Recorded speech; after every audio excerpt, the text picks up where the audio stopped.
Welcome back to New Jersey Viewpoint. I'm Ken Rosato.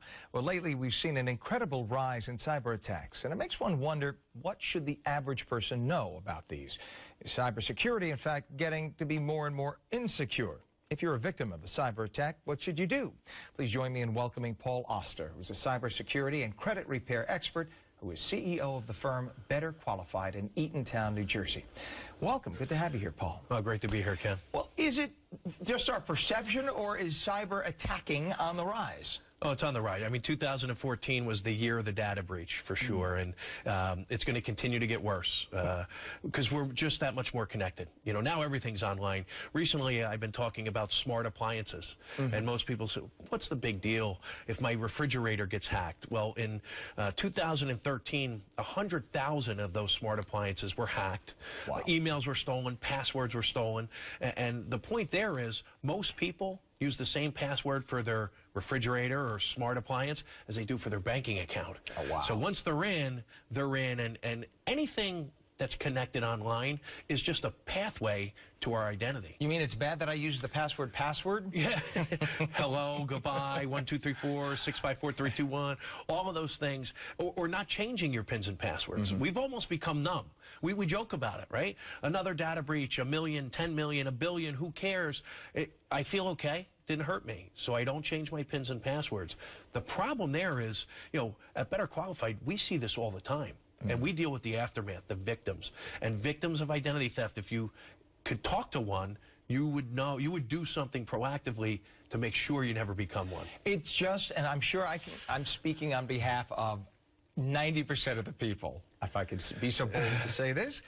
It's a pain in the neck because we have so many passwords. You know I'm right, for everything, to get into your work computer, get into your home computer, to check every program, every credit card, every bank. You got 10,000 passwords. You forget about it. You want us to email you a new password? Yes, I email you. Then you forget it. Next day you're back. I'm ranting because I'm right. So it becomes so annoying. Yeah. And you got to do it because of these morons who sit in the pajamas in their grandmother's basement and they sit there trying to hack into your credit card. It is annoying, and it's a pain in the neck. But again, identity theft is a pain in the neck, your stomach, your chest, your legs. If you're a victim of identity theft, it's devastating. So I know it's inconvenient. People say to me all the time, if I have to change my account number, Paul, I have stuff that's on auto pay, and I have to call the creditor. Okay. Is it going to take you 10 minutes? The average person is dealing with the effects of identity theft years after they're a victim. How often do you recommend that we change our pins and our passwords? This is where I become the most unpopular guy in the room. It's at least every 30 days. So you're telling me I should walk off the set right now? We might want to take a commercial break. Oh, my gosh. That's crazy. But all right, but here's my question. If it's so darn easy for these hackers to hack in, then what really are you telling? Then if they could hack into my current password, then what is changing it going to do? If they can hack into this, why can't they hack into the next one? That's great. The perception is that it is easy. So the data breaches happen. That doesn't mean they have access into your accounts. They can get to your accounts, and if you think about the days of when guys used to walk through the parking lots just checking car doors, what car do they get into?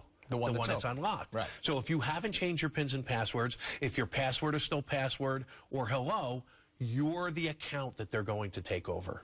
So they have the sophisticated softwares that run these algorithms to try and figure out, even if you have a difficult password.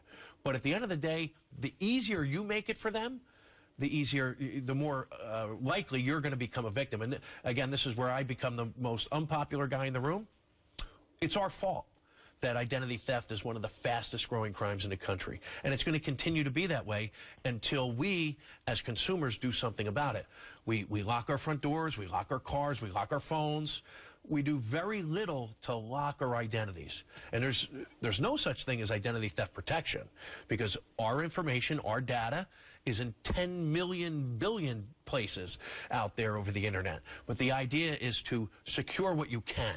All right, let's say sadly, as I say, the inevitable happens. Because I think we've all had a credit card number stolen or whatever, or bank account violated or whatever.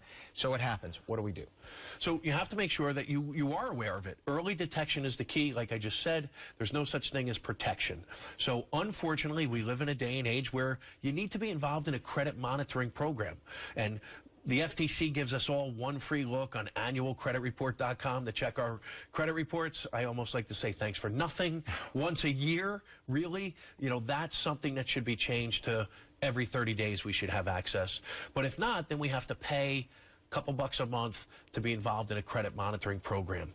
If you see red flags or you know that you've become a victim of identity theft, put a security freeze on your credit reports. No one can access those reports if you put a security freeze without lifting a PIN or a password first. So that will protect you against people opening up new lines of credit.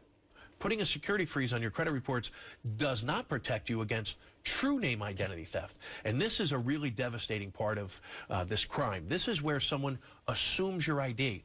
They could get a job under your name. Why do they want to do that? Maybe they're a felon, an ex-convict. Maybe they're a child predator. Maybe they want to get a driver's license because they're on their 4th DWI.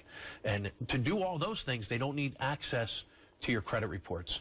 So you really have to monitor all of your accounts, check everything on a regular basis, or you have to deal with the consequences. Lovely.